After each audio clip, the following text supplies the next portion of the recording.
Again, Yes. it's a cringe line. So you just have to go for it Yeah.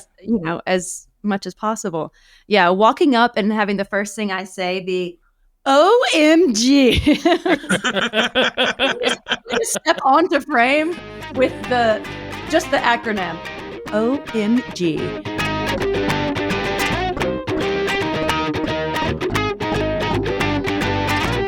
Hey, Upper East Siders and all you scandal-loving listeners out there. You've just tuned into the Non-Judging Breakfast Pod, where the coffee is strong, the waffles are fresh, and the gossip is hotter than ever. My name is Leif, and I'm your seasoned Gossip Girl veteran. And I'm Steve, the newbie, the greenhorn, the rookie, I don't know, Leif, now that we're in season 4, what am I classified as? Steve, you really don't know how to stage a run-in, do you? Cut to the chase. Hey, I just thought we were staying remote for Article 19, no touching. So here's the deal, folks. Leif has been watching Gossip Girl since it first aired, and I'm diving in for the first time. And together, we're your dynamic duo, bringing you all the drama, romance, and sometimes questionable fashion choices of this iconic 2007 series. Bring your magnifying glasses, because each week we're dissecting every juicy detail of the show, one episode at a time. We'll connect the dots, uncover those sneaky little Easter eggs, and of course, serve up some piping hot behind-the-scenes tea. And expect some iconic moments from fandom as well, because what's a deep dive without a little drama? And since we are all about inclusivity here at the Non-Judging Breakfast Pod, there is always room for you at the Non-Judging Breakfast table. So go ahead and grab your mimosa, a cup of coffee, or some of Chuck's special medicine, and let's go ahead and get into this.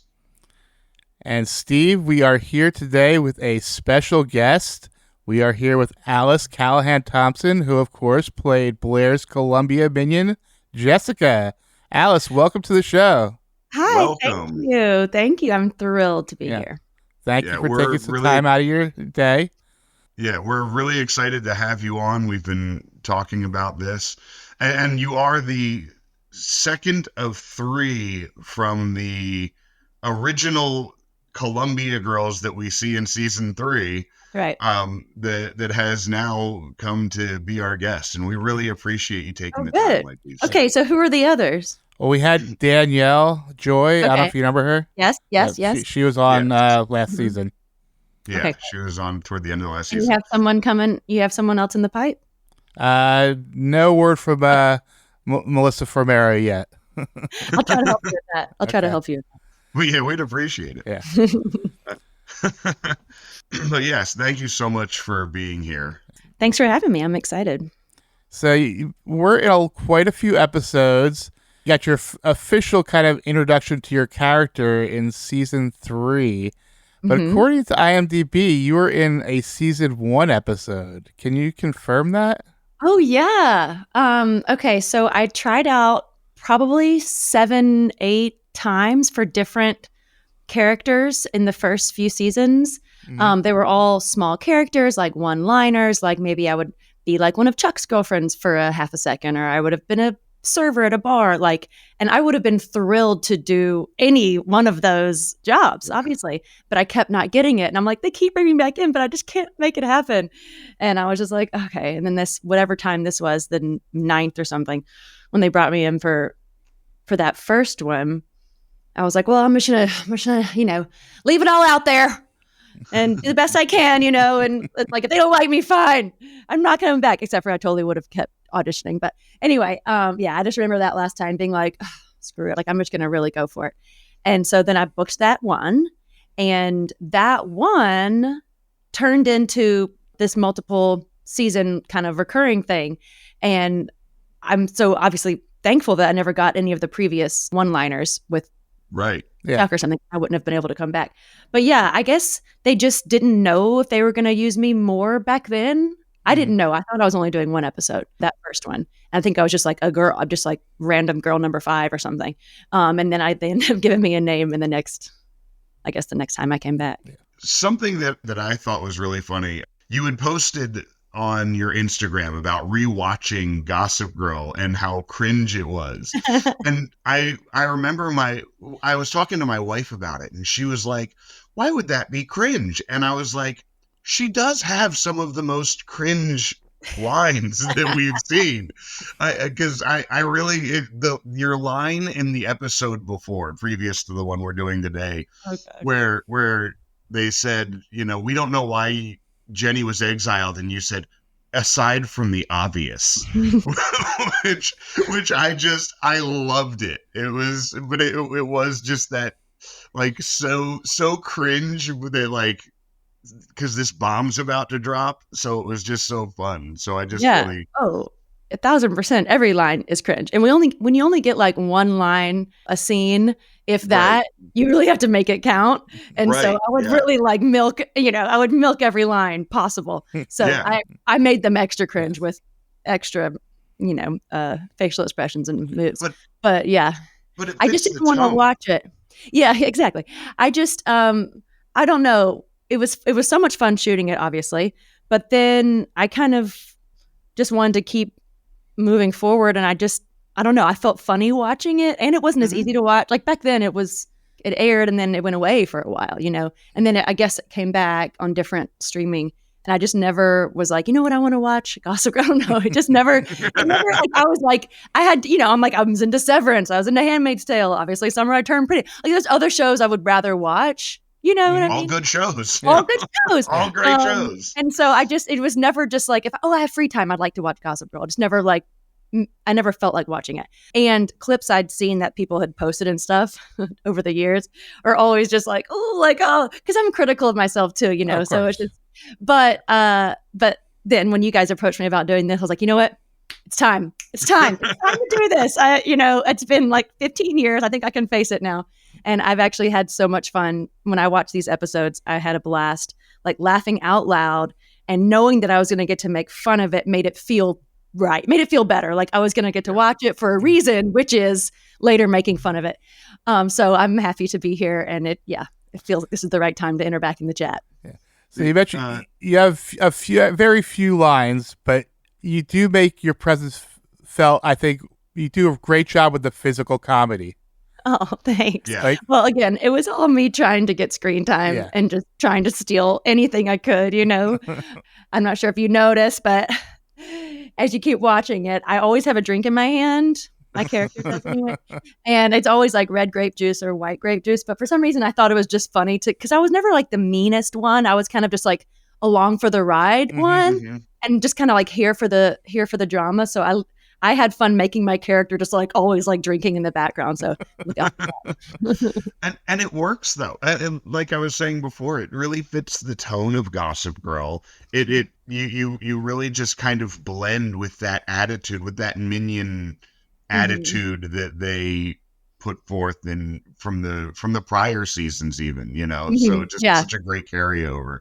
The other thing that I noticed on your IMDb was that you were in the Teenage Mutant Ninja Turtles movie and credited as attractive detective, which that I want that to be my next album name. I now want to write a song called Attractive Detective because it's just such a great, it's ridiculous title. Yeah, I did not do much in that movie, but it was a night shoot and I got to stand in between Megan Fox and Amy Poehler's ex-husband, Will Arnett. Oh, thank you. Oh, yeah. And so getting to stand next to him for like 12 hours straight for a night shoot, like on Liberty Island, staring at the Statue of Liberty was so much fun. Is he a funny guy? Hilarious. Oh my gosh. Yes. He was just hilarious. And so the best part of that whole thing was just like listening to his like filibuster for 12 hours straight about like, how horrible it is that we were doing this. I'm like, I'm having fun. Like personally, like you have better things to do, but I totally don't. So I will be attractive detective number 5 or whatever, so I can listen to this monologue. Yeah. Yeah, it was great. So as of this recording, 3 days ago, Gossip Girl became legal. 18 years since the series premiere. Oh my God. That's sad. Wow. That's sad. Yeah. No one wants to know that. No one wants to hear that. Don't say that again.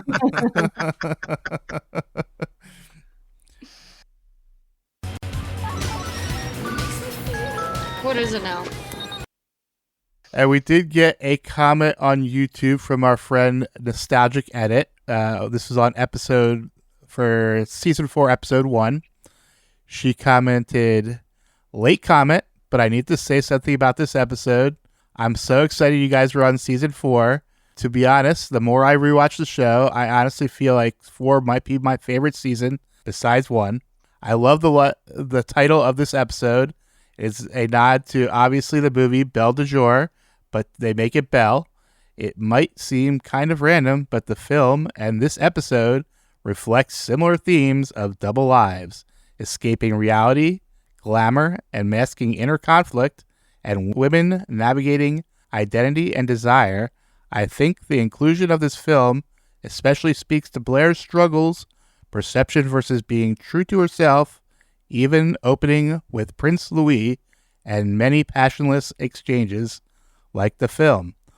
Blair lives a double life in this episode, denying and suppressing her actual feelings to preserve her image. I would wonder if this is foreshadowing how something this season might finally break through her facade." Well, thank you again for writing in, Eden. Yeah. Good insights. Yes. Good insights.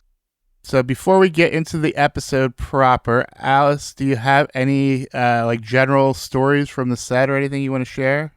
Oh, definitely. I mean, from this episode? In Or general. Just in general, yeah.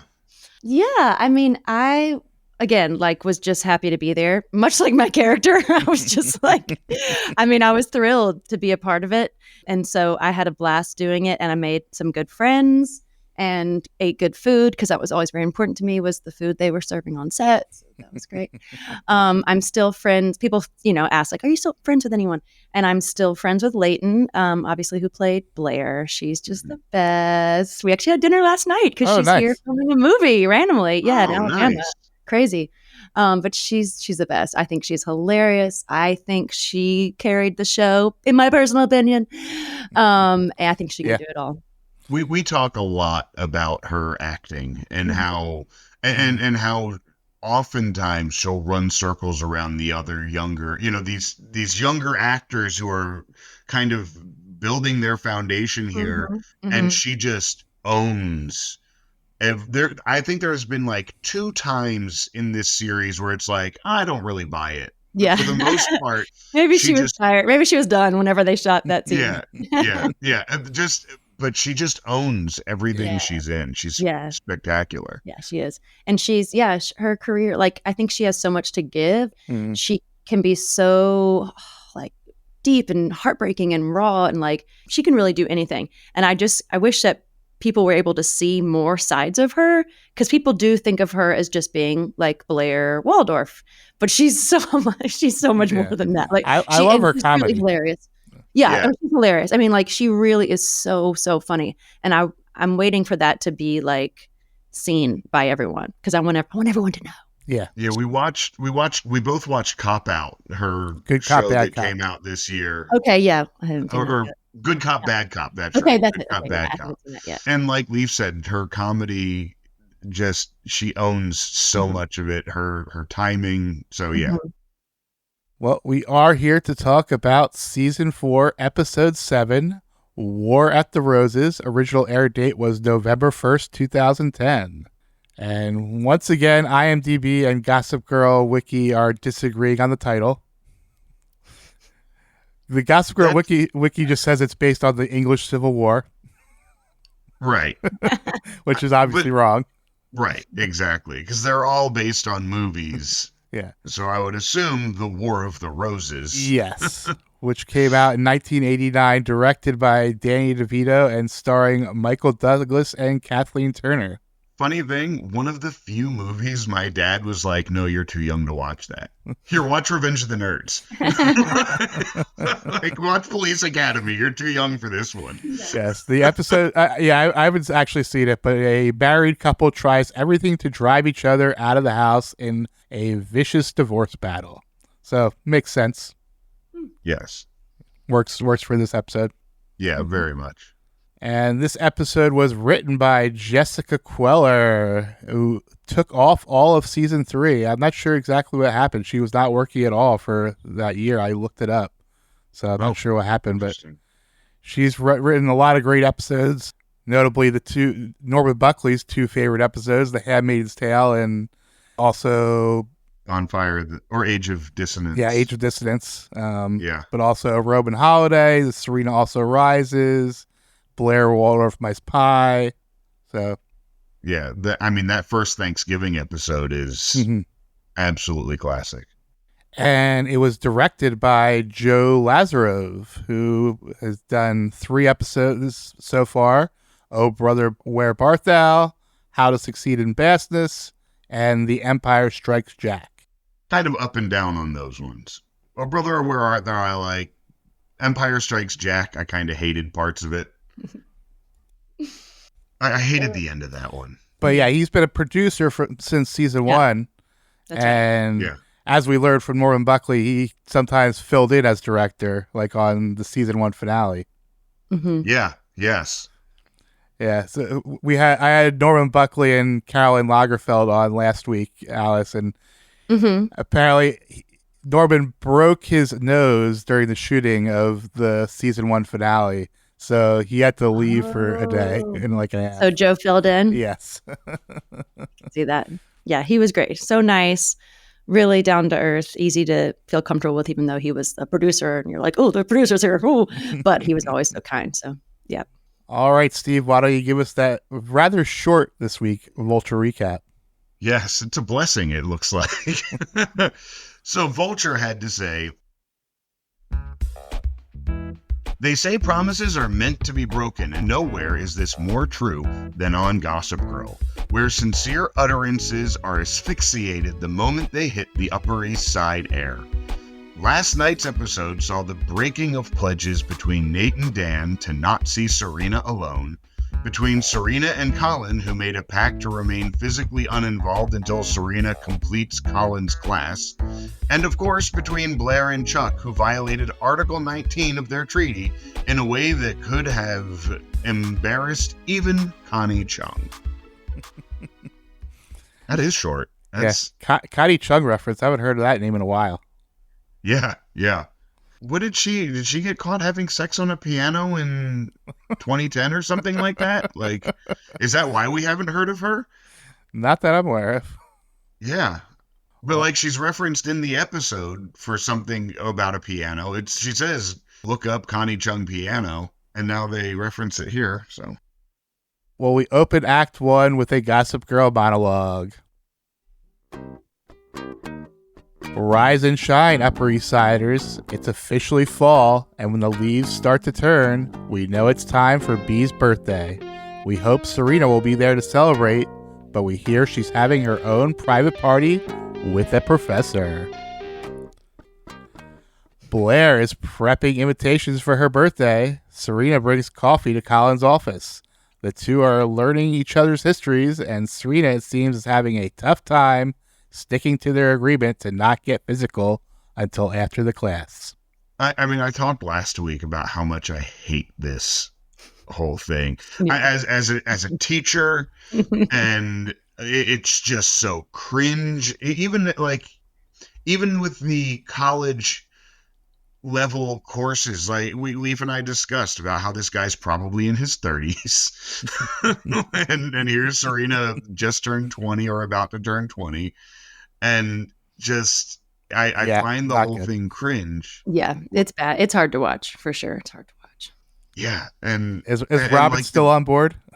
Yeah, Robin was still on board. Robin was telling me to shut up when I was talking about how annoying it is. My wife, Robin, is completely on board with this relationship. I'm the one who's like, this is disgusting. And she's like, it's a little hot, though.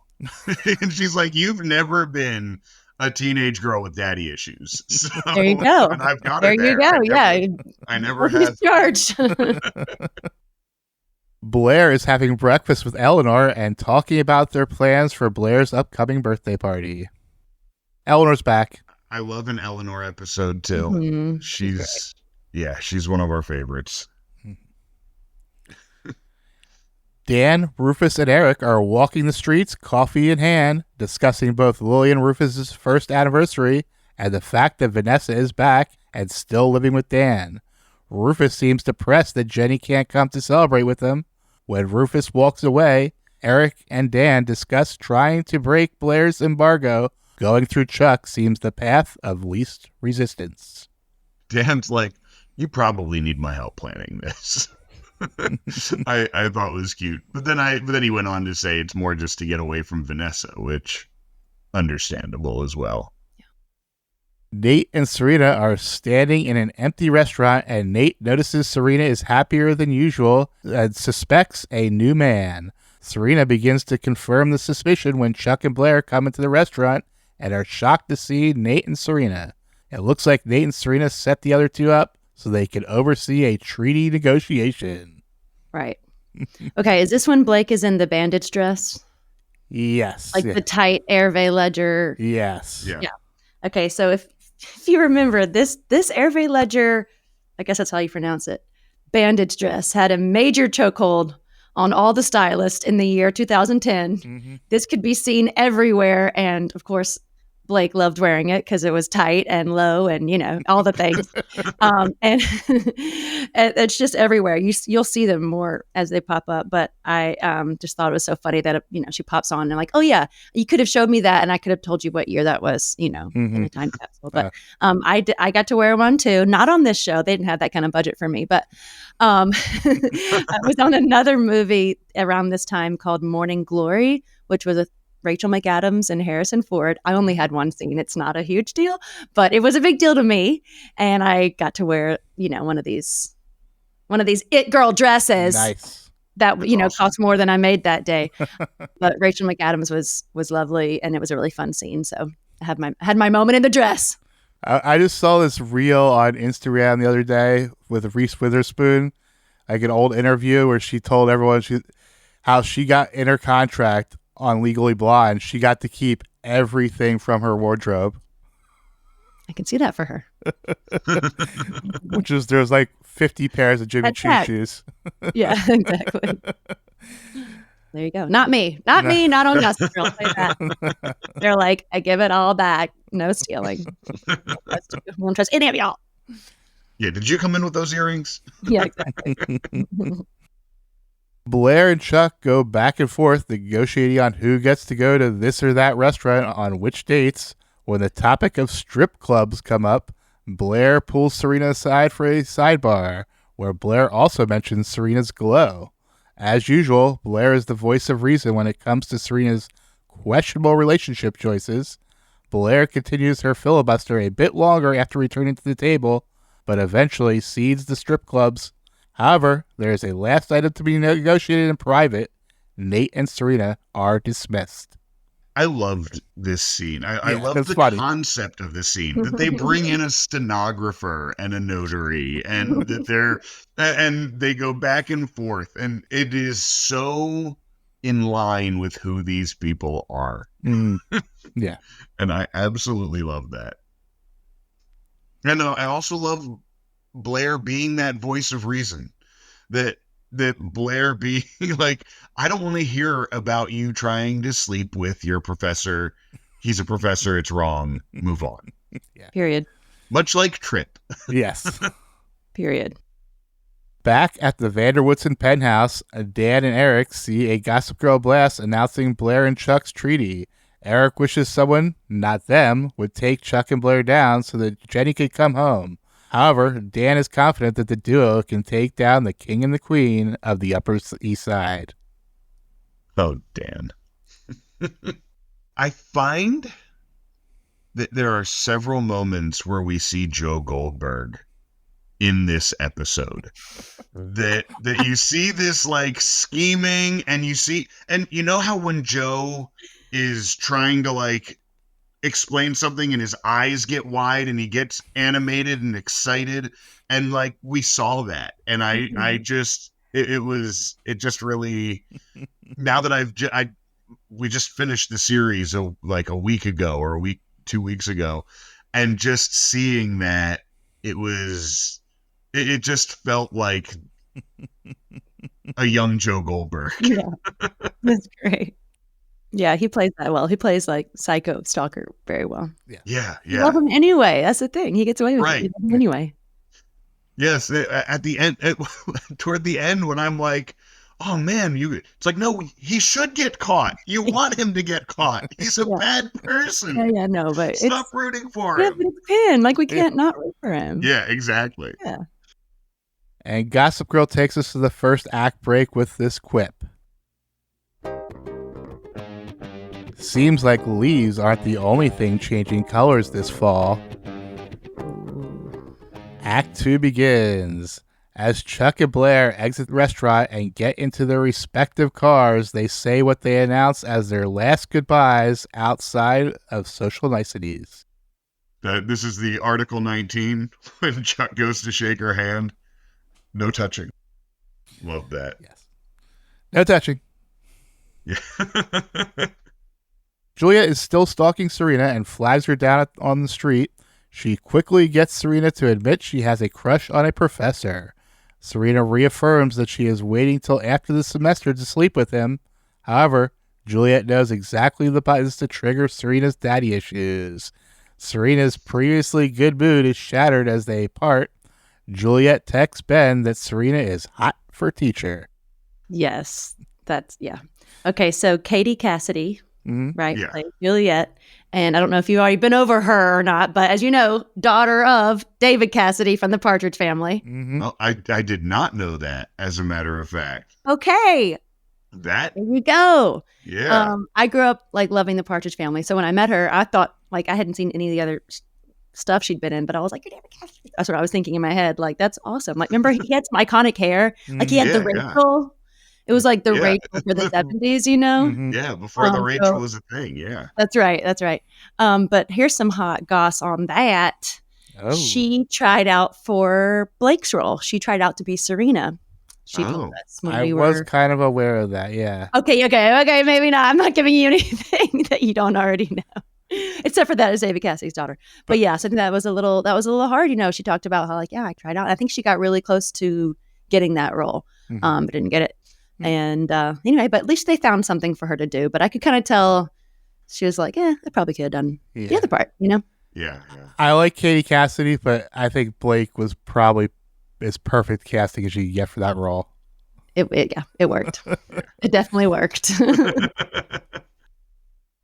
This scene when, once again, Juliet, this isn't the first time that she's been like, well, you know, men, it's just if you give them sex and that's what you get, then you have everything you need from them. She did the same thing to Vanessa in the last episode or the one before where she had Vanessa steal the phone. Yeah. I guess it was 2 episodes ago. And she's like, well, no, don't talk to Dan. Just go sleep with him. That's all you need to say I'm sorry. And now she's like, oh, well, no man is just going to wait for you for 6 weeks. And it's like, oh, what happened? Who hurt you? Yeah, exactly. Yeah. He's very good at playing on your insecurities. Yeah, and that's the worst part is that if you say that to Serena, she's going to listen. Vanessa did too, but Serena, it plays right into those insecurities that she already has. Yeah, she always has the abandonment issues going on. Yeah. As Serena's returning home, she sees Colin pulling another young, beautiful woman out of a cab. Very coincidental. Yeah. What are the chances? Yeah. Puts his hand on the small of her back, which... And like, is she wearing heels, I feel like? I don't know. Yeah. Yeah. Right. Then come to find out. Yeah. Well, I don't want to spoil it yet. But speaking of heels, if you notice Katie Cassidy, I don't know what part, but she's in these like booty heels that they had us all wearing for a good entire season. And it's like, is it a heel or is it a boot? Yeah. It was like an open toe. It was a shooty and it like went up the ankle. And it's just like every time someone's walking on stage, Vanessa's always in them. Serena, Blair, everyone comes out in a little like booty heel that again, timestamp of 2010. That's awesome.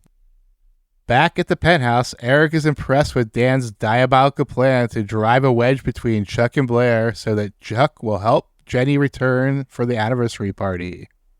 We don't see these two being schemers usually. And to see them scheming together, there is that sense of like, oh, Eric, this isn't like you. The last time you did this, you got burned. And Dan, you don't really do this. You're going up against champs here. But it's in the blood. Yeah. And yeah, he by marriage. Eric comes, Marriage. Yeah. yeah, and Eric comes from a long line of schemers, no doubt. Right. Like genetically both sides. Like Eric has it in his blood, he just doesn't have it in his heart. Mhm. Serena goes to Colin's apartment in an attempt to catch him in the act, but it turns out the woman is just Colin's housekeeper. Serena, In heels. Yeah. In heels. And fishnets, I believe, as well. Serena admits that she let her jealousy get away from her, and maybe they should stop seeing each other out of class completely. However, it turns out that Colin was invited by the dean to Blair's birthday party. I'm sorry, we can't stay away. I'm going to a 20-year-old's birthday party. Yeah, I have to. And I have to. Yeah, I mean, this just really annoyed me because this job is just a hobby to him. There's zero reason for him to kiss up to his boss. Yeah. Because this is not his real job. This is just Right. I mean, he's a successful author, right? Yeah. and businessman. And Didn't he business person. just teach Lily about the concept of? Did y'all already talk about this last episode? Yeah, Reverse psychology. Reverse psychology. I've been reading this book, and I thought I would put chapter 13 to use. Like she had that was the first time, that this like hopefully well-educated, at least well-groomed Upper East Side woman had heard of reverse psychology, and she's really proud to put it into action. Usually, I just rely on guilt and just not parenting them. Exactly. But then I found reverse psychology. Serena calls Blair to confirm Colin's invitation. Blair didn't think Serena was going to the party, but now she will because the anniversary was canceled. Blair reminds Serena that the dean will be at the party as well, so no funny business. Well, every episode has to end with all the characters at one party, right? Yeah. Without exception, I think. And so sometimes it's a stretch to make it make sense why everyone would be at this event. So some of these reasons are like, I don't know. And it's funny because there are those episodes where they don't end up Okay. So together. maybe never mind. There are exceptions. But to your point, the best episodes are the ones where they all are coming together and all of the drama takes place and unfolds at these big gatherings. Mm-hmm. It usually happens that way. Right. And 100% of the really good episodes, that's really one of Leif and I, one of our marks for those top tier episodes. But it does happen most of the time. Mm-hmm. And when it doesn't, it lacks something. Yeah. You're You missing notice it. something. You want to see that. You want to see everybody in the same room like this, Yeah, exactly. And as like a peripheral character, I always loved getting to do that. I never really said much when it was a big thing, but still I got to be there, so it was fun. Yeah. Dan tries to stage an awkward run-in with Chuck. He expects Chuck to be ready to return to war with Blair, but is surprised to see Blair at the suite with him. Chuck and Blair immediately suspect Jenny of setting the blast and added a new addendum to the treaty. In a sign of good faith, Blair invites Chuck to her birthday. In a sign of charity, Blair also invites Dan. I loved this because Dan is such a non-schemer and he's walking in so confident. He's like, oh, I just thought I'd see Nate, but I guess he's not here. He's in his room. Oh, I thought I'd be at class. And it's like, how well do you know Nate? What makes you think what makes you think that there's a guarantee Nate is in class? What part of Nate says always goes to class? Serena calls Juliet and asks for advice on being in a room with both Colin and the dean tonight. Juliet offers to come to the party to act as a buffer for Serena and her professor, who Juliet still doesn't know is Colin. Why do they think that Juliet's an expert? Like, I'm not understanding like why everyone's getting her advice. Especially when she's done nothing but be in their way and like has openly shot at Serena before. Well, the explanation that Serena gives is Blair is not willing to talk to her, and as we know, they don't have any other friends. Yeah. But also, Serena, keep it in your pants. I mean, you're an adult now. Have a little self-control. Yeah. Wait 6 weeks. Or find anybody else. Find an age-appropriate relationship. Yes. Any appropriate relationship. Yeah. Nate and Dan, do the polyamory thing. Date both of them. Yeah. They're age-appropriate. Experiment. Yeah. You're young. Be wild. It's college. Just not professors. Yeah. And Gossip Girl has this to say as we go to the break. Uh-oh. Juliet's plans are falling into place, and S is primed for a fall. Act 3 begins. Dan goes to see Nate, who quickly reveals Chuck and Blair's secrets are all within their treaty. Nate announces that it's super duper top secret before setting the treaty on top of his dresser and just walking out of the room. Dan, of course, walks over and grabs the treaty. Oh, no, you can't know anything about this top secret treaty that I am having security come to put into a safe any second now. Sets it down and leaves. Yeah. Yeah. It was so silly that they had to bring a mid-act Gossip Girl line in to say, Nate thought he and Humphrey were thick as thieves. Turns out Humphrey's a thief and Nate's just thick. No lies. Oh, ouch. Oh, I love Nate. Oh, bless his heart. Bless his heart. Serena finds Nate on campus and asks him about Blair's party. Nate isn't too keen on seeing Juliet again, so he suggests using himself as a buffer instead of Juliet. Serena calls her and cancels the date, and Juliet texts Colin asking for a favor. I love the yeah, I don't need you anymore. Yeah. Be gone. Yeah. Be gone. I have no need of you anymore. Also, so in this specific case, with these two people, yes, I agree. In this case, Nate's probably the better one to protect her. But in general, do we agree that a man is necessarily better to protect her than another woman? You're right. But protect her from herself. Right? Like, yeah, okay, if they're alone and you need a physical protection, yes. But at a party, I would think, your girlfriend would be the better person. Sure. Yeah. But Yeah. Just the whole concept though of Yeah. needing the chaperone is Well, yeah. Yeah. Yeah, control yourself. Because also, as we previously pointed out, you're an adult, Serena. Keep it in your pants. correct. Keep it in your pants. Or your tight Hervé Ledger dress. Yes. Of course, last week she wasn't quite keeping all of it in her dress with the circle in the middle there. It happens. It happens. Blair is going bridezilla over her birthday party, and no one is spared from her wrath. Not the staff, not Dorota, and not even Eleanor. What is wrong with me, Dorota? You don't fight with Chuck, so you fight with everyone That's else. the best. Oh, Zuzana. Have you all talked about Zuzana much? She Oh, plays. Yeah, I mean, She's the so- best. Love Yeah. her. So Love her. funny, so talented. Also, Yes. I mean, can do everything. She can truly do everything as well. And I want the world to know that. But yeah, just hilarious. And they made her look so old. Like they made her look old in her uniform, but she was actually like everyone were kind of all the same age, give or take. Like not anyway, she was not that much older. And it was just so funny that they kind of made her to be this old nanny when really she was 2 years older than all of us.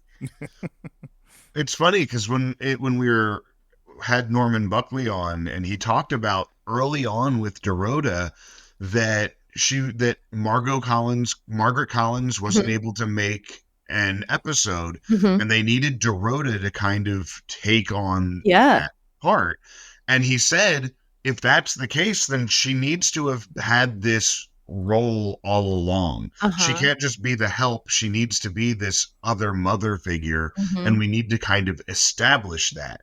So it almost sounds like she was originally cast just to be sort of there, Right. and then needed to all of a sudden be 10 years older than Blair, 20 years older than Blair, Right. to fill that Have that. role. Yeah, I can see that. Well, I'm Yeah. sure that they were all blown away by how fun she is to watch on camera, and she's so Oh, amazing. natural and just anyway. So I guess as time went on, they're like, let's have her do more. because everyone loved. I mean, also, I think people loved her. Like I remember, like fans loved her. Mm-hmm. Yeah. So I think that was also part of her like arc. And then she gets married later, and like gets to do more, which is nice. In a show that is so based on these characters that are scheming and attacking and kind of being horrible to each other, you have these characters of Eric and Dorota that are so down to earth and so honest in their observations, especially Dorota, and how she just kind of brings what she sees from the outside in. Mm-hmm. So her character just has such an important role in grounding the rest of the series in a person that we can relate to. Because a lot of us can't relate to these billionaires scheming against each other. But I can relate to the people who are working for them, who are putting up with them, right, who also love them, So she has such a great presence on the show. After reading the treaty, Eric is surprised at Chuck and Blair's big secret. However, he advises Dan to learn from Jenny's lesson from last week. Get out of the game before you get too deep. After Eric walks away, Dan uses his dad's Interscope connections to ask a favor. I loved Eric here. I love Eric being like, we tried, it failed. Let's cut our losses and get out of this. Because again, the voice of reason, Eric, dipped his toe in, didn't like it, got out. Then Dan with the calling the Interscope records to keep this scheme going. It was funny. And Gossip Girl has this to say. Looks like Brooklyn's in it to win it. Just what is it exactly? Guess we'll find out tonight. It's funny because you said that Eric was surprised by what was in the treaty. I think we all were. By the time it came out, it's like, really? That's it. That? We move into Act 4. Blair's party is a cameo buffet. Rachel Zoe and Joe Z greet each other. Blair greets them and several other people before getting well-wished by the dean. Impressed with Blair's social planning, the dean says they will set up a lunch, and then we see Jessica slide up to Blair and inform her that the last person to get a lunch with the dean became a CEO of Pepsi. Yeah. Again, it's a cringe line. So you just have to go for it as much as possible. Yeah, walking up and having the first thing I say be OMG. just step onto frame with just the acronym OMG. That's tough. But also like Pepsi, like they couldn't afford to say Coke. Like why do we have you know what I mean? Like I was but I something right before that, the Dean character says something like, the guest list is inspired. And we had to do it like so many takes, and then we all started being like, this napkin is inspired. Like we kept saying everything was inspired. Like we just, Leighton in a way, we were all joking about how like everything is inspired. So we kept that going for a while. Nice. That's really funny because I just remember thinking, you're the dean of a university and you're this impressed with like with celebrity high society. Yeah. Or Robin. Sorry, I said pink. It was Robin. Yeah. Okay. Yeah. Sorry. But yes. But to your point, same. Yeah. Yes. Yeah. It was great though. When your delivery, and as we talked about earlier, the way that you just come on and just own that mean girl attitude, which again, also just sitting here hanging out with you seems very different from the person that's in front of us, which also just speaks to your chops, Oh yeah, my chops. Well, but it does tell us, like, it shows us that where you come out of yourself to be this other person. Mm-hmm. That's very generous. I really appreciated it. Well, and kind of let's peel back a bit. Leif and I have talked about how when there are cameos on this show, you typically know that it's a cameo. They drop the name and they're usually stiff and don't know how to project. Well, like the Tim Gunn from the last episode. Yeah. Yes. Well, and also in this, at the start of this scene, when you had Z and Zoe that were talking to each other. Now, I felt like Zoe kind of owned it, but Z, and I don't know who these people are. I don't know fashion like that. But I watched that and I'm like, those are two fashion people that if I knew fashion, I'd know who they were because of the lines, because of the delivery. Rachel Zoe had a hard time for sure with this. She had to do a little stunt there though, at the end. Okay, yeah. Are you ready to talk about that, or do you want to wait? We'll wait till we get to that part. We'll wait. Yeah, let's say about that. Yeah, because which I'd love to hear. Rufus and Lily are at the party. Lily teases Rufus for acting like he's too cool for an Upper East Side party wearing a $2,000 jacket. Eleanor comes over and wishes them a happy anniversary and compliments Rufus on his blazer. Yeah. I loved this. It's just that I love those moments because Rufus does want so bad to be this, retired rock star. Right. Yeah. But now he's living the good life on the Upper East Side, and I love when Lily puts him in his place. We talk about Kelly Rutherford a lot and how much we love Lily and her acting and just what she brings to the show. So and this is the kind of stuff they should be doing. Yes, this is where I want to see Rufus and Lily. When they have their drama and their fighting and that, I hate it. It's like, you guys did that stuff. You worked it out. You're married. Just be parents to the kids on the show now. Mm-hmm. Yeah. It looks like Colin got Juliet into the party, but they immediately separate so they can't be connected. Too late, as Nate immediately spots them entering. Who's at the door checking tickets to this party? Juliet could have just, if they're going to walk in together and just separate, she could have probably just walked into the party. I bet Blair did have someone checking invitations. She probably has a front of house. You're right. What am I thinking? She probably has someone in the lobby. This isn't your house. This is your birthday party, Steve. This is Blair's card. Yes. That made me realize, hold on a second.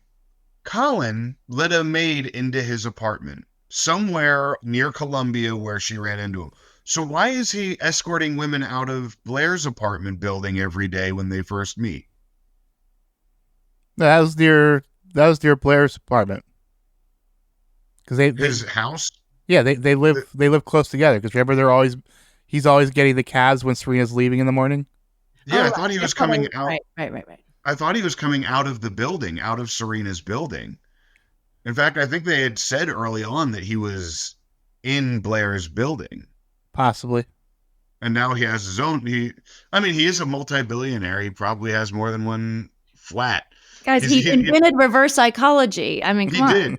After inventing reverse psychology, there's some payback in that he can afford his, pied-à-terre in Blair's building, and that his actual house where he lives somewhere near Columbia. That's right. Yeah. East side and west Where's side. the living near Columbia?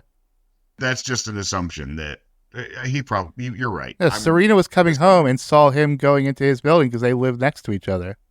Oh, see, that wasn't well communicated earlier on.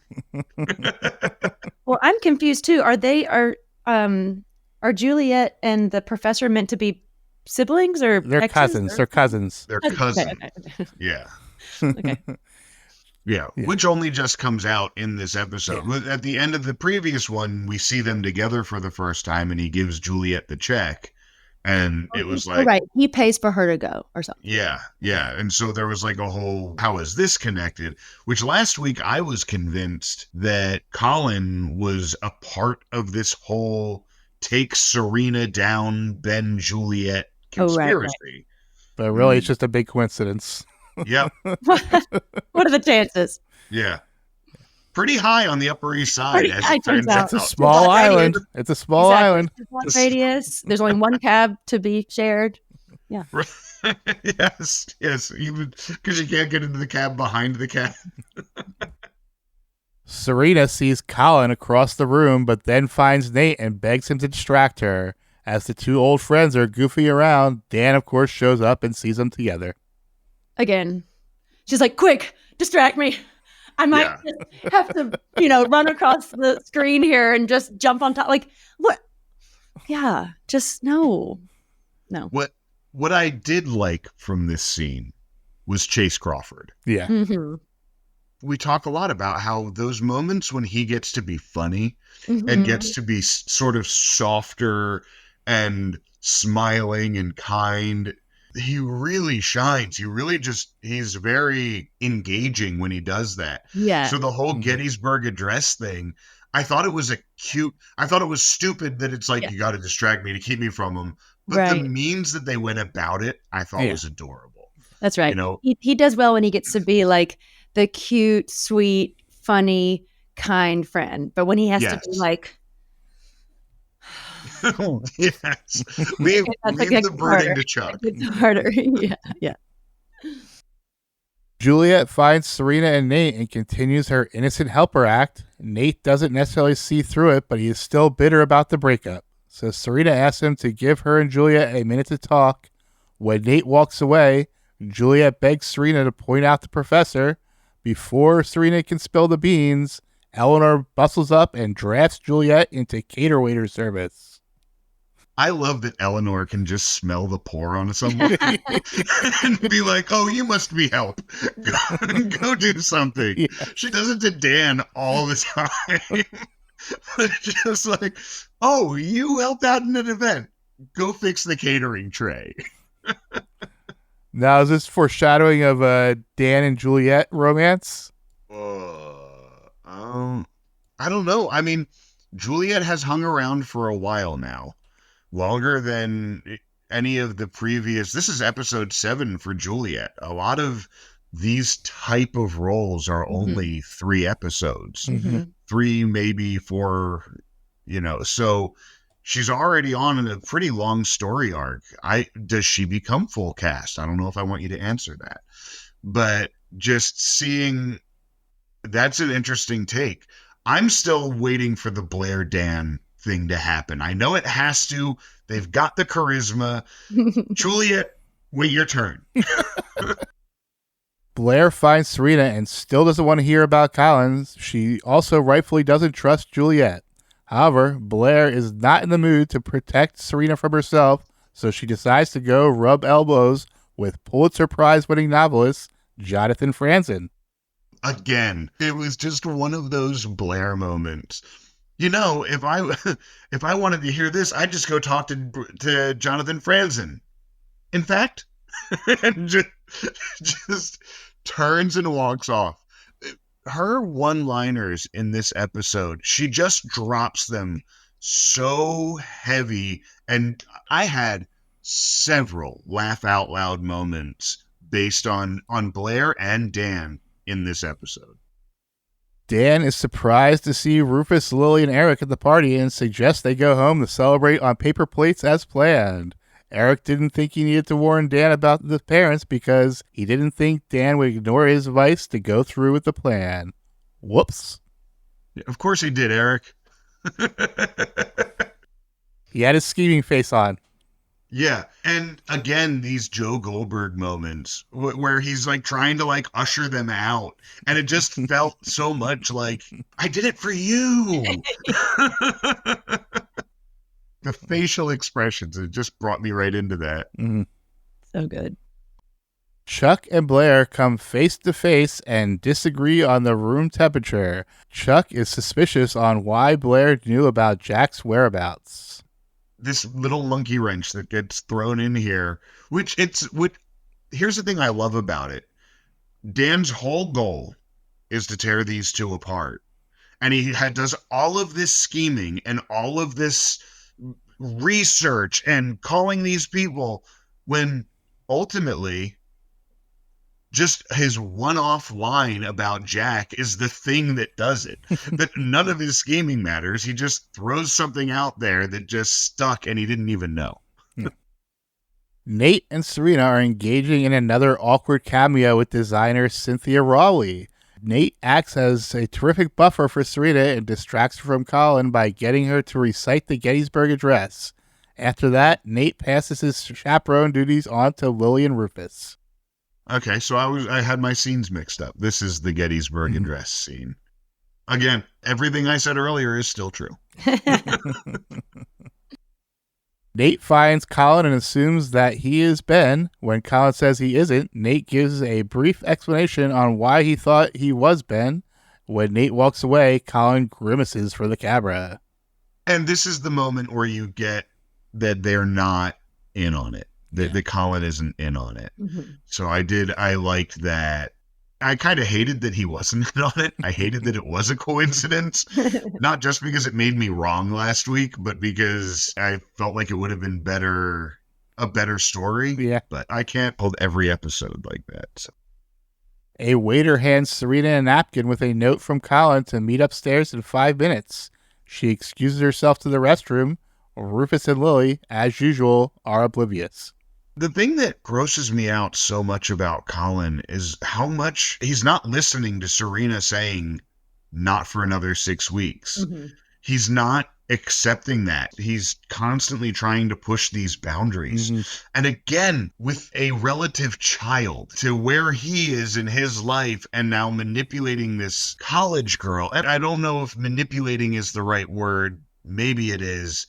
But for her to be saying, we need to not do this until 6 weeks. We need to push this off. I need to get through this. And him to be like, meet me upstairs. It's like, you're not listening to her. Yeah. You're not listening to what she wants. Blair pulls Nate into the kitchen so they can grab a drink. Yeah. And then Colin is also pulling Juliet into the kitchen and confronts her about still seeing Ben. Juliet begs to talk about it later because she doesn't want people to see them together. Blair and Nate see the argument from outside the kitchen door and assume they are dating. Nate is surprised to learn that the guy is also the one Serena has been talking about. Surprise, surprise. Yeah. Surprise, surprise. As is tradition, 90% of the drama in teen dramas is caused by poor communication. Lessons we've learned from Three's Company. Yeah. Toss in miscommunication, a misunderstanding, fall over a couch. You got TV. Yes. Blair goes to warn Serena about Colin and Juliet, while Nate goes to confront Juliet. Juliet denies dating Colin because they are cousins. Nate also shocks Juliet by revealing that Colin is the professor Serena is hot for. Yeah. Gross. But also, once again, you get this whole Nate and Colin interaction and just more information coming out that opens this whole thing up a little more. Dorota gives a beautiful toast for Blair's birthday. When she is done, Rita from Interscope shows up to introduce the recording artist Robin, who is here to toast, or rather roast, Blair for her birthday. Dan, Eric, Eleanor, Blair, Dorota, and the whole party watch in horror as they play a video of a clearly drunk Blair singing Stand By Your Man, with Chuck trying to pull her off the stage. Blair rushes the podium and in the process bumps into a waiter who knocks over Rachel Zoe. All seems to be fine until she uses a nearby table to help herself up, knocking a chocolate fondue pot over and spilling its contents all over her head. Blair sees Chuck and assumes he is responsible. Yeah. Lot going on. Yes. And this is the big stunt. Yes. Yes. Yes. So right when they start playing the movie, I have a line in there, guys. Don't skip over it. And when I saw it, I was like, oh my, I said that? My line is, well, because Amanda Penelope says, like, what is it? I don't know, something negative or embarrassing. And then I say, a Nelly Yuki snuff film? Yeah. Right. Yes. And then when I watched it, I was like, oh my God, like I said, that's so dark. Like it's really dark. Like what? That's exactly what I thought too. Is like, wow. That's a big jump up from, from a sex tape. Yeah. Yes. like like a rape murder video. I'm like, oh Yeah, my God, like, why did I say that with a smile on my face? Like, Also, I don't think your character's ever met Nelly Yuki either. My character had never met Nelly Yuki. I never shot with her until like the very, very end. Yeah, Well, so I don't know. But even then, Nelly Yuki was in enough Gossip Girl blasts. She would have been in Alice's Jessica. periphery. Right. So like it makes sense that she would know who Nelly Yuki is. Yes. And especially Nelly Yuki, who is now at Yale, right? Yes, right. Something like that. Yes. So like now that she's at Yale, you wouldn't be hearing from her. You don't know where she is. Maybe she's been murdered on camera. And why I'm that smiling. would be your first thought? Yeah, it's really dark. But again, maybe we can blame it on like I had too much to drink at this party. I'm drinking that red grape juice, so Right. maybe we can blame on that. But I saw it and I was like shocked. I had no memories, like a lot of this. I couldn't remember doing, what I was wearing or what I was saying. And so that was a shock to see. I was like, oh, sad. My kids are going to see that one day and be like, Mom. What's a snuff film? Yeah. Like, I didn't write it. I did not write it. But okay. So fun fact about Leighton, she is a great singer. Well, you might already know that because she has albums out. But she also loves karaoke and loves like 80s country, 70s, 80s, a little bit 90s country.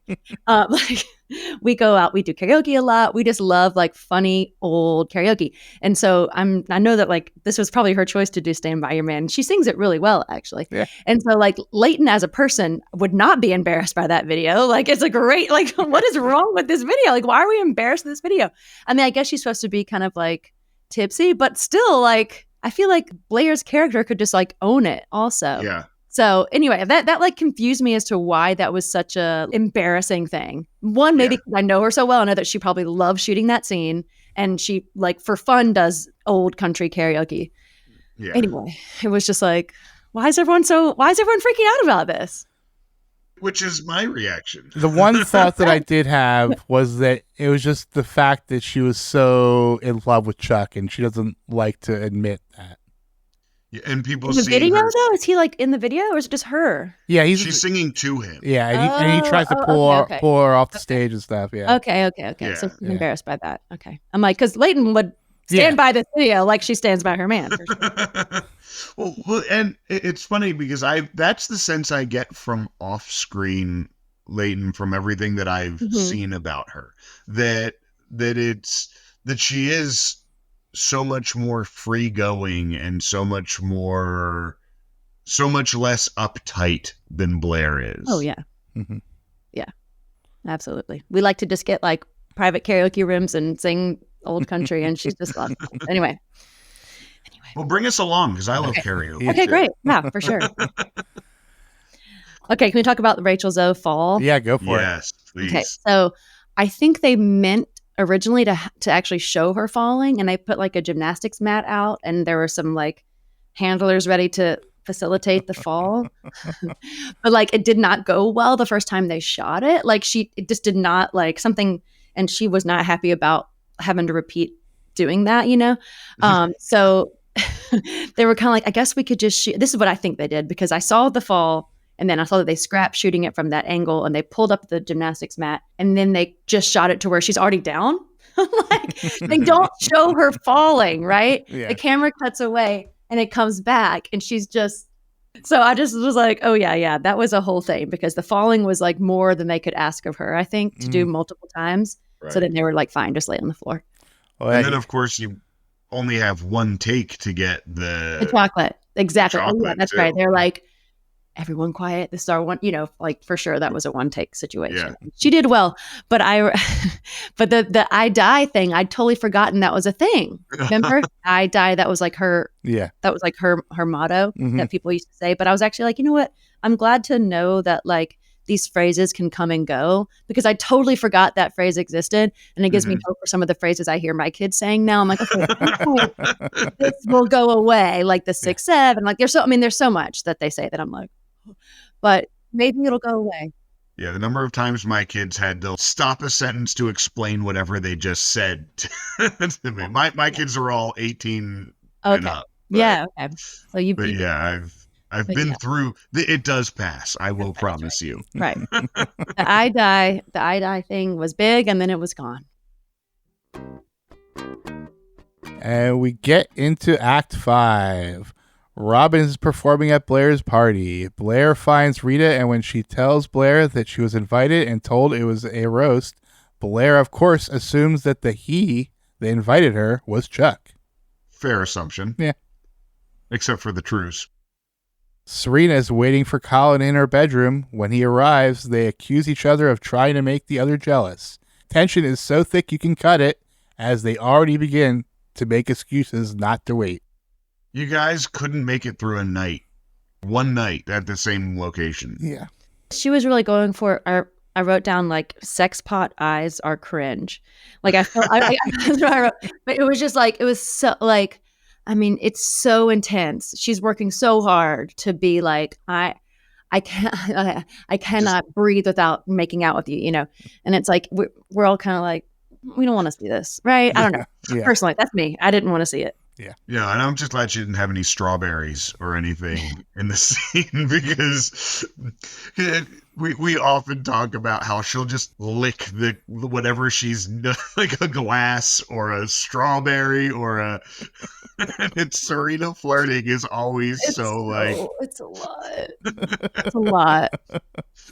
And it's like there's those times when it's cute because she's doing it with Dan or Nate, but then it's like this college professor. It's like, oh, gross. It's gross. Yeah. Blair finds Chuck chatting with Nate and accuses him of releasing the video. Chuck denies it. Blair admits she knew about Jack's location because she was searching for info on Chuck. Dan steps up and readily admits that he did it because Jenny doesn't feel safe to come home, even for her parents' anniversary. Nate figures out that Dan went behind his back and says that Dan did this out of revenge, not justice. Rufus overhears the conversation and is disappointed Dan has become just like the rest of them. Mm-hmm. Yeah. I wrote that down. I'm sorry you became one of them. Yeah. Yeah. The old Rufus. Yeah, Rufus disappointed Dad. Which he doesn't do often. And there's a couple things that I liked about this. For one, once again, you get the Joe Goldberg side of Dan popping out because he's more and more trying to justify what he does. He's like, I'm not sorry. And then Rufus is like, well, I am. So after the Rufus says that and they're leaving, and he says, like, you become one of them, the look on Lily's face is not one of disappointment. Yeah. It is not one of shame. It's one of like, yeah, it's going to happen eventually. Like he's like haha, like she seemed almost gratified that Dan had fallen to their level, like which I feel is what Lily would do.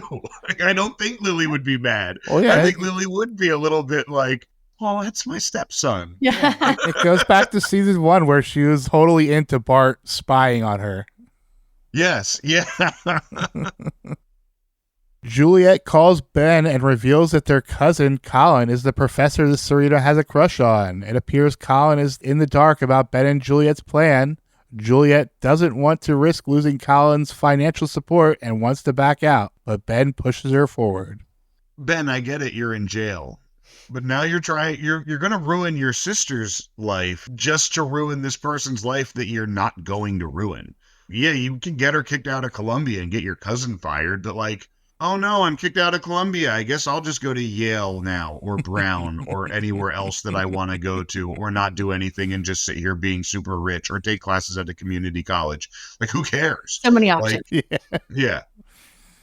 Like, oh, Serena got kicked out of college. Well, now she'll never make anything of herself. Right, exactly. It's like when Billy Joel got an honorary degree from a university. He said, now I can finally make something of myself. Oh. Yeah.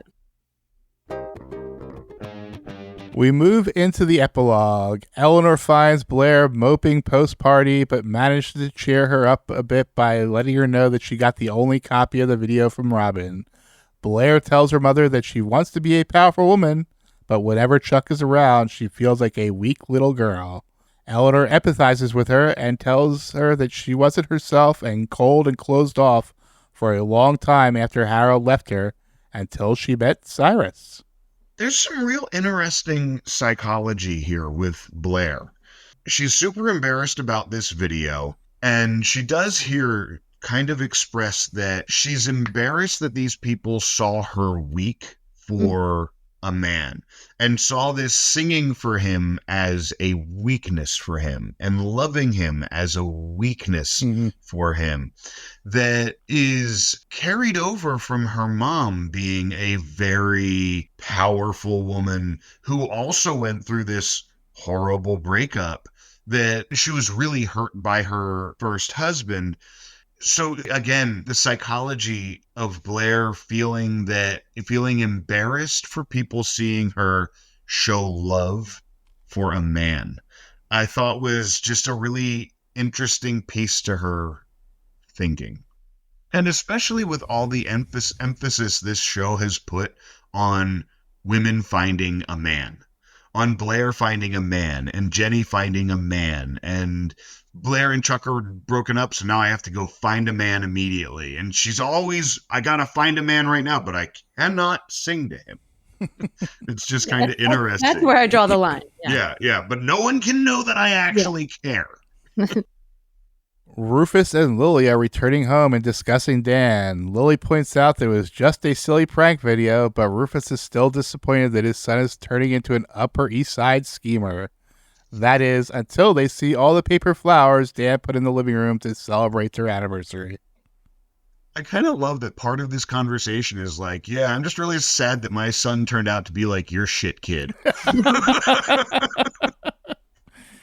Yeah. Oh, man, now he's like Serena. You know that asshole that you raised? He's doing her shit now. Not you, Eric.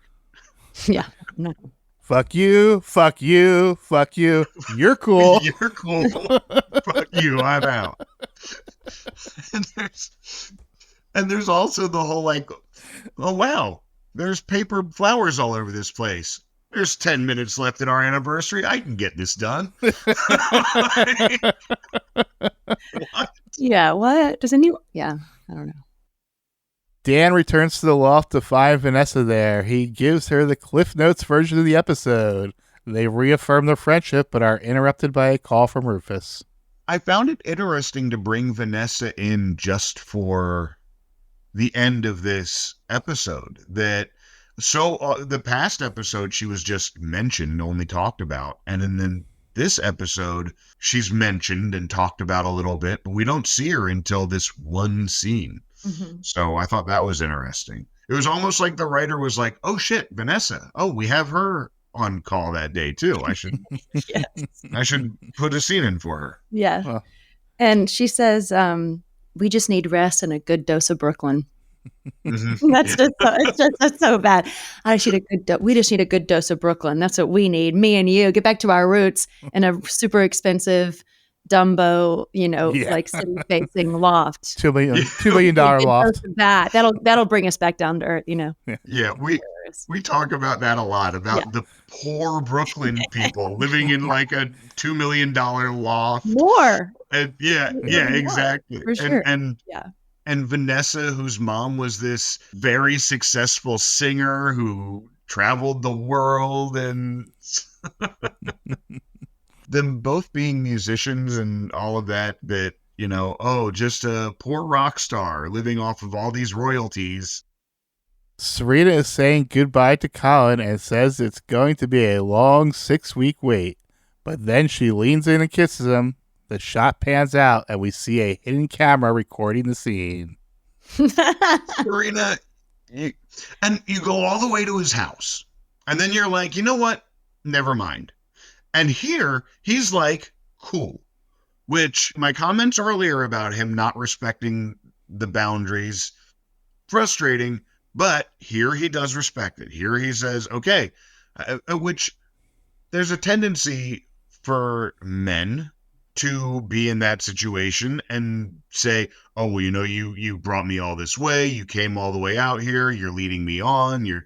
And Colin's not doing that. Mm-hmm. He's not doing those toxic men things.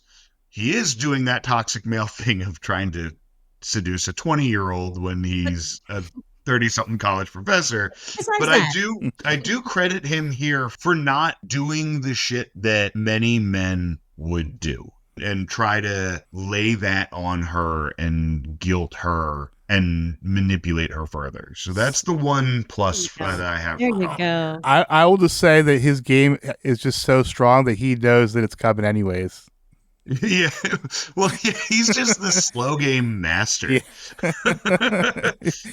It's the reverse psychology. He's using it right there. No, I get it. You want to take a break? We'll slow down. No problem, Serena. See? This little thing I invented. Juliet is back in stalker mode, standing outside of Colin's window with a cold, hard stare. So dramatic. Yeah. Yeah. Okay. And just standing there out in the open. Like if You had the camera. Why do you need to be standing there too? And if either one of them decided to close the curtains, like, you're right there. Yeah. Like just standing on the. Why is Juliet standing outside of your front door, staring up at this window longingly?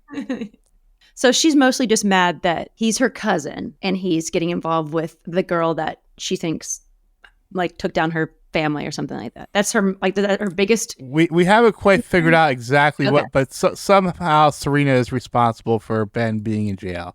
I see. Okay. I really feel that look was confliction. Like she's conflicted on she doesn't want to get her cousin involved to take down Serena, but now she's doing it anyway and getting the dirt on them to get Serena kicked out. And it's so funny because, like, I don't think Serena would get kicked out. Like, I'm sure in the Gossip Girl universe she would, but I feel like in a university, if you're caught with a professor, they'll get fired and you'll get some kind of reprimand, but I don't think you're going to get expelled for sleeping with a professor. I think you could sue a school if they did that. It paid off to not say anything. I feel like it comes back to the last episode where the dean is already, and the previous episodes of the season, the dean's already watching Serena. Right, yeah. I got my eye on you, Serena. Yeah. Blair is walking around her apartment, shutting off the lights, presumably ready to turn in for the night. She finds Chuck waiting silently by the piano. They both agree to tear up the treaty and compete over adjectives to describe each other's hate for the other. We get some filters that are very reminiscent of their first time in the limo as Chuck proceeds to throw Blair on top of the piano and pleasure her with his belly button. Because that piano is way too high for him to do anything. Yeah, I did not like watching that. He looks very violent. Yeah. I'm like, no, that's Leighton. Like, don't hurt her. I don't know. I thought it was very cringe. It was hard to watch that. Didn't like it. My big takeaway from this scene has absolutely nothing to do with Gossip Girl whatsoever. I'm a huge Philadelphia Phillies fan. And in 2022, when they had their World Series run, the clubhouse song, and when they'd win, you would hear... What is it? Dancing on My Own. Is that what it's called? I want to hear you. I'm dancing on my own. Like, covered it, right? Yeah. Right. It was the cover version with the man singing it, but that just blew up. And so I'm sitting there like, I know this song. It's like, oh, that's right. It's a cover. Like this is the original. And so I'm all excited, not because Blair and Chuck are involved, because I was annoyed at them at this point. I'm like, oh my God, really? Are we doing this? Because you see it when they come in and they start arguing and we're going to tear this truce apart and there's no more of it, and they rip it up, and it's like, I wonder how this scene's going to end. I bet they're definitely going to go their separate ways. And so when it actually starts happening, then I'm just distracted because I'm like, go Phils. Yeah, the way they shot it, it was like machine gun, like. Yeah. Like I didn't like it. No, very awkward. And Gossip Girl ends the episode with this quote. At the end of every war, the warriors come home, hoping what they've seen and done won't stay with them forever. Buddha once said, "It's better to conquer yourself than win 1,000 battles." But other soldiers can't give up the fight and go underground to plan the next war. But it's the true warrior who knows that wars don't end. They simply change, and there can never be a peace as long as guns are still loaded and there's plenty of ammunition. These weapons might be deadly. XO, XO, Gossip Girl. Wait, Kristen Bell says all of that? Yeah. Well, it's laid over. Yeah, like the last few scenes. Okay. So that's, yeah. So that is our episode. Steve, what is coming next? Serena and Cullen are not going to be able to. I know we see Serena walk out at the end and that nothing more than a kiss seems to happen, but that we're not shooting 6 weeks earlier at this point, I don't think. Are we? Episode 7. Well, I don't know. We might actually. But there's definitely that's going to build more.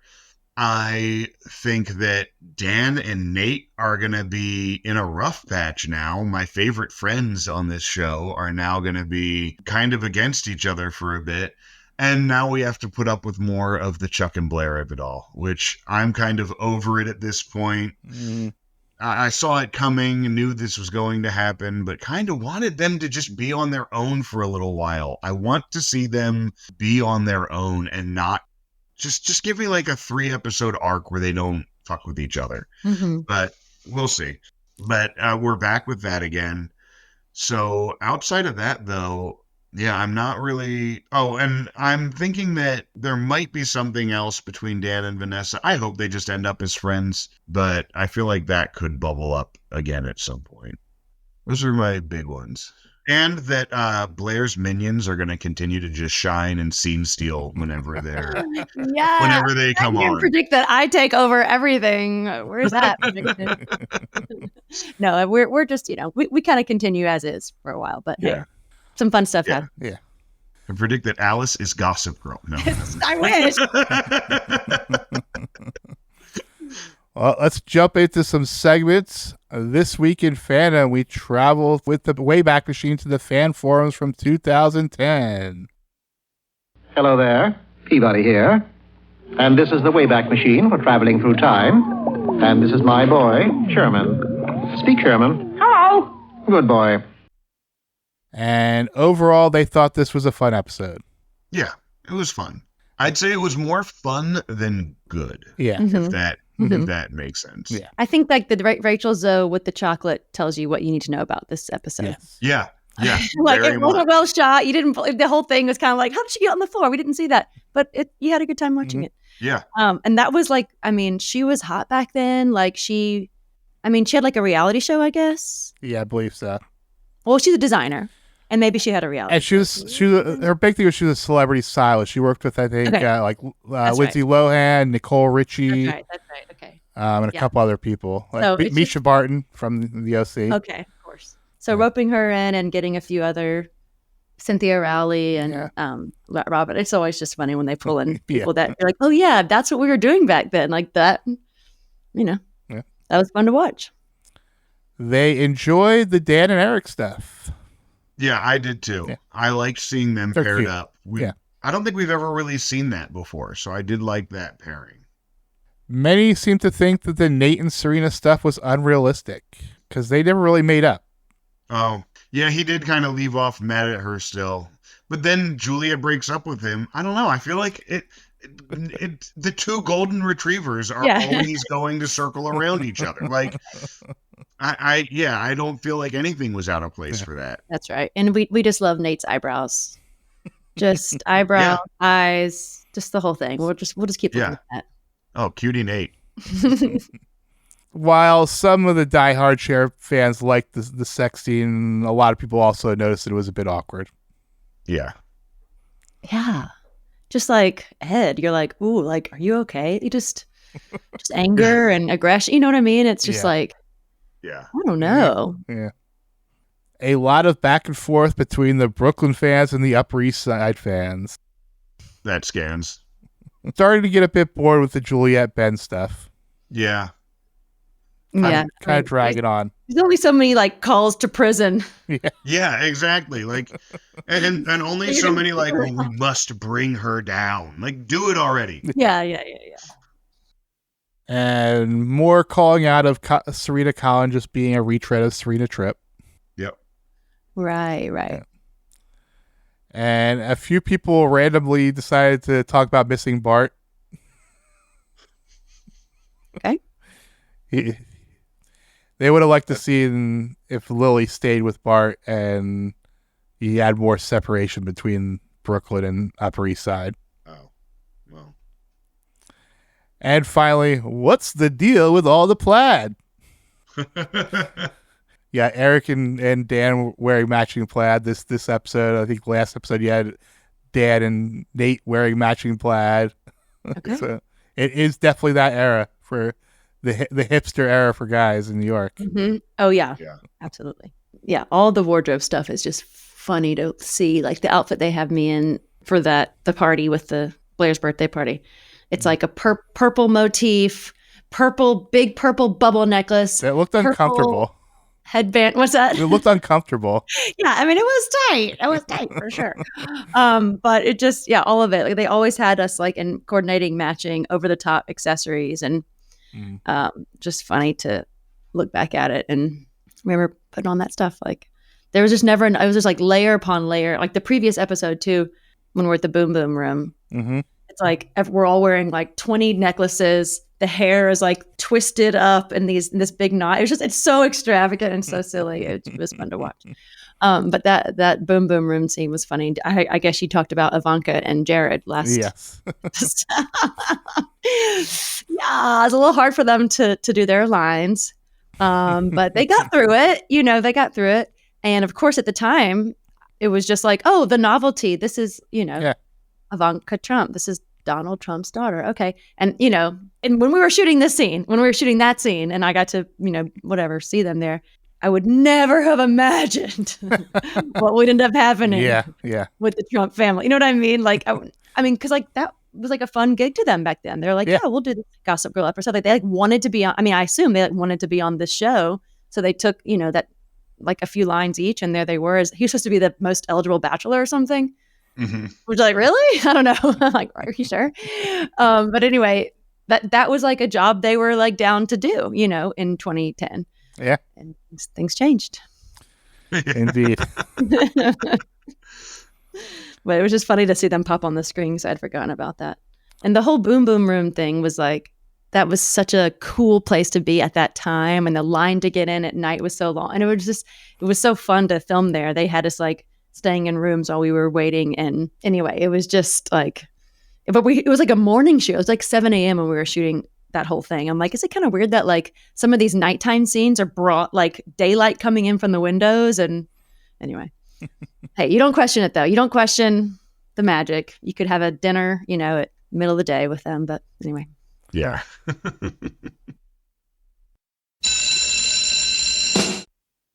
Moving into episode grades. Steve, why don't you go first? It's funny. I kind of toyed with this one a bit because there are those writing things that I thought were kind of things like the tape being a weak surprise, and things like some of the weird little things that took place in the episode.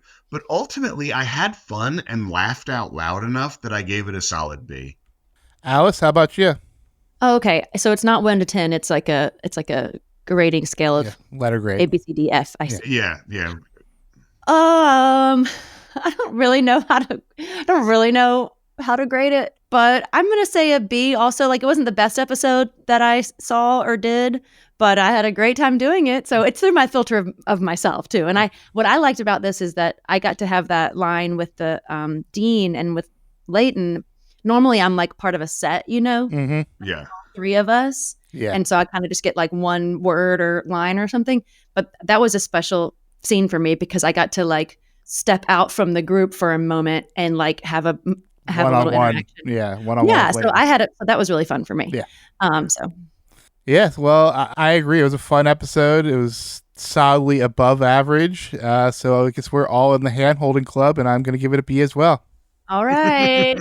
Maybe if it weren't for the Professor Blake situation and weren't for the like scary piano section, we could maybe have given it Yeah. better. Yeah. There were a couple places that could have gotten it a bump, but Solidly above average. Not great.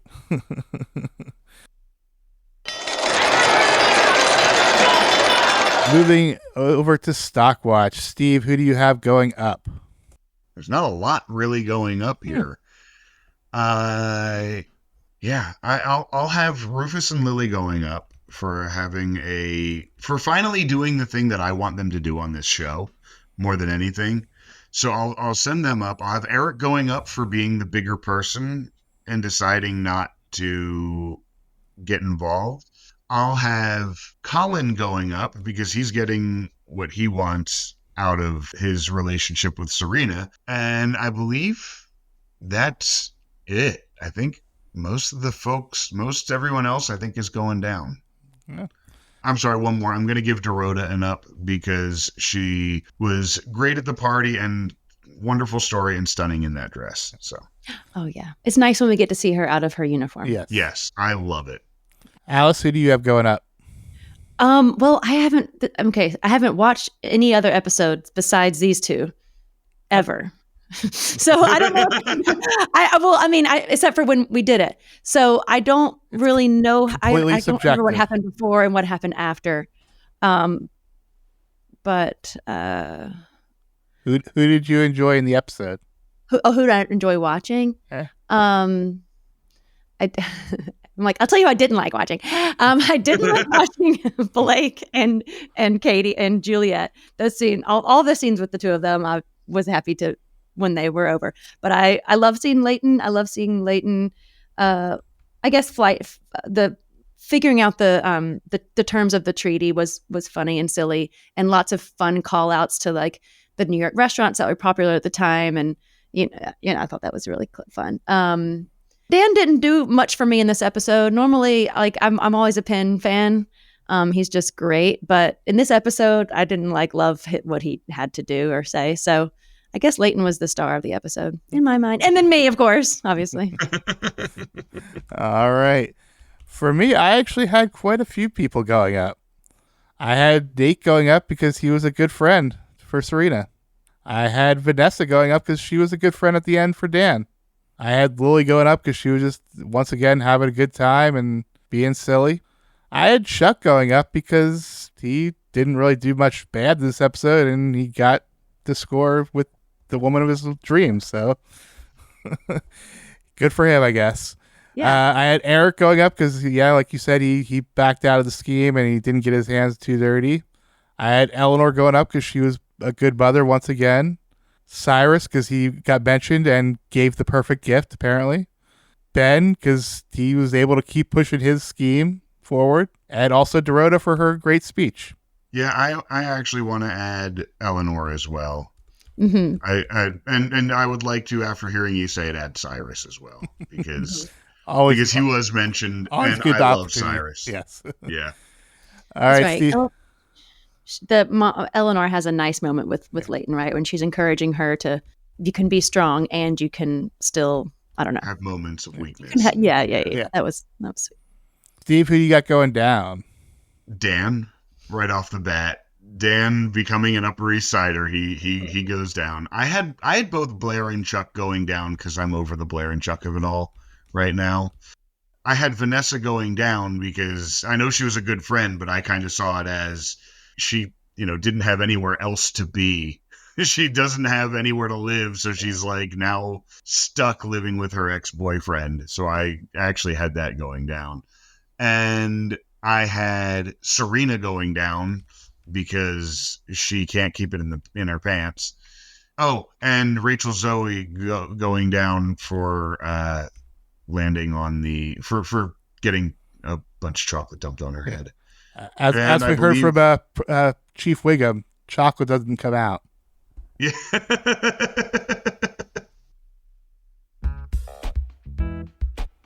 Yeah, the cameos are always so funny because they always have a real hard time with their lines. And we would shoot the cameo the lines for the cameo guests so many times, you know? Mm-hmm. And I would just sit there being like, can I just do this line?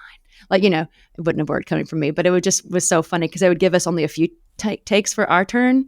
And then the celebrity gets unlimited takes and they still never really work out. But anyway. For me going down, I had Serena because couldn't keep it in her pants. Blair because she didn't have a good episode even though it was her birthday. Colin because he continues to just suck. And Rachel Zoe because, like you said, she got chocolate all over her outfit. But here's the best outfits from the last episode we've seen. Speaking of outfits, Steve, who do you have for best outfit? As we've said before, that this season hasn't been as strong, but I'm going to give it to the one that I love giving it to because we don't get to give it to her very often, and that's Dorota. Susanna, yes. That she had that nice blue dress. She had the pretty like diamond necklace that she was wearing, and I thought she brought it together well. And I think she is just so pretty when they let her be pretty. When they don't. And so I give it to Dorota. She is. She's a beautiful person. She has such beautiful skin, beautiful dimples. Like her in normal life, you just don't even know it's the same person. And she like, people would always be surprised to see how young and beautiful she is in real life. And I don't know, it was just so funny how she was portrayed for so many years. Is that Alice? Are you giving it to Dorota as well? Oh, no, I'm giving it to myself, obviously. There you go. Absolutely. Because I had told, you might have to edit that because I already said it, but I actually liked that purple outfit I wore. It was like kind of silly and over the top, but it was like purple dress that I couldn't breathe out of, purple necklace, purple headband, purple shoes, which you probably didn't see, but it was just like and then I had my purple wine, my grape juice. And so it was just kind of fun because I really got to feel like I was, and it was just such a character, like just matching is just so ridiculous. And just, I just thought it was fun. I liked wearing it. I liked having that little special scene. So for me, I'm going to give a half point to both Chuck and Blair for their matching outfits. I was going to bring that up. Mm-hmm. They both had the rough color and then also the silver accents. I believe the dress was Jay Mendel. Which was not the dress that her mother picked out for her. I thought was interesting. Speaking of which, I also really liked Eleanor's dress, the purple one. Yeah, very nice. I really did like the color coordination of Chuck and Blair, but I didn't like the actual outfits themselves, if that makes sense. It was, they've really paired them well together here, but it didn't do anything for me.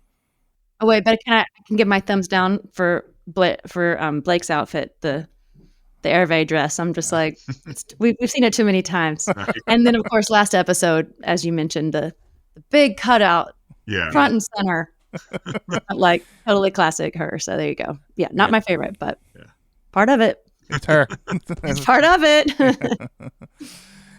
Well, that does it for segments. Alice, once again, thank you so much for joining us. Yeah, we really appreciate it. Yeah. Thank you for having me. Thank you for giving me a reason to rewatch it. I had so much fun. And who knows, maybe I'll start actually watching it. And then listen to the non-judging breakfast pod. That's right. You have us to listen to right alongside it. And if I have something I'm dying for you to know, I will let you know. Like, I need to tell you this about this episode. Yeah. If you have a very funny episode in season 5. You have a very funny episode in season 5. Okay. Oh, I don't want to say it because I know that we have a, rookie. Rookie. I don't want to say it, but I think I know what you're talking about. Yeah. When I get to just kind of be a little more, I get to be a little bit more physical. Yes. Yeah. I like a little bit of competition. Anytime we can take up screen space. A little bit of competition going on. That's right. Yeah. And if you're available, we'd love to have you back for the episode too. Right. Okay. Awesome. Thank you. I appreciate that. My pleasure. Is there anything you would like to plug or recommend? I wish I had something to plug at the moment. I will have things to plug, hopefully, sometime soon. Not right now. You're being a mom. I'm being a mom, yeah. Steve, anything you want to plug? So Roxborough Porch Fest is coming up on October 11th, I believe. And if this is out by then. This episode. That's after this. Is it after this? Okay, if Yeah, you this are will in come out on October Lockhaven, 20th. if you are in Lockhaven this weekend, I will be playing the Fringe Festival in Lockhaven over the weekend of the... Actually, it's 2 weeks after the 11th, so it's next weekend. I'll be playing the Lockhaven Fringe Festival. I'll be playing at Hangar 9, and I will be playing at Avenue Coffee. So come out to Lockhaven and see those shows. They'll be a lot of fun. Awesome.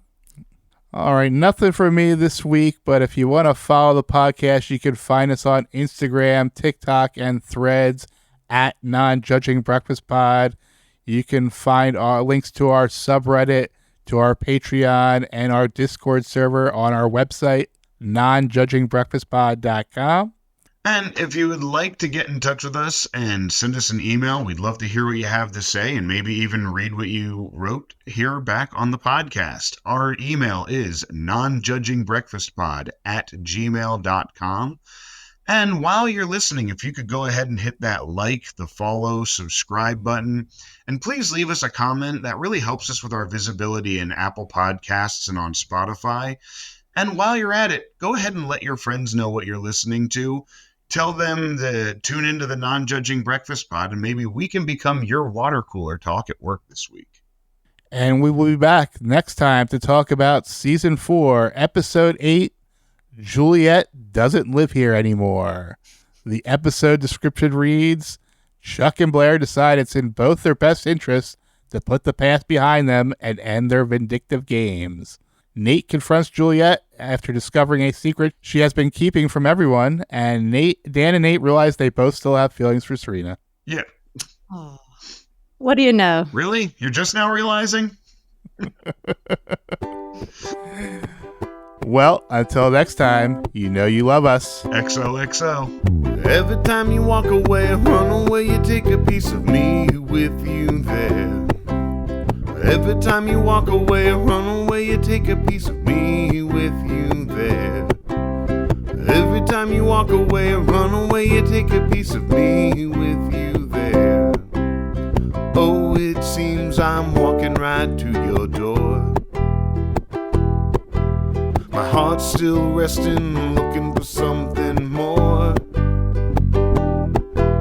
Are you ever gonna see everything you mean to me? I'm trying really hard to believe. Every time you walk away or run away, you take a piece of me with you there. Every time you walk away or run away, you take a piece of me with you there. Every time you walk away or run away, you take a piece of me with you there. Never feels right when I'm out here on my own. I left last night and it feels like way too long. Are you ever gonna see everything you mean to me? I'm trying really hard to believe.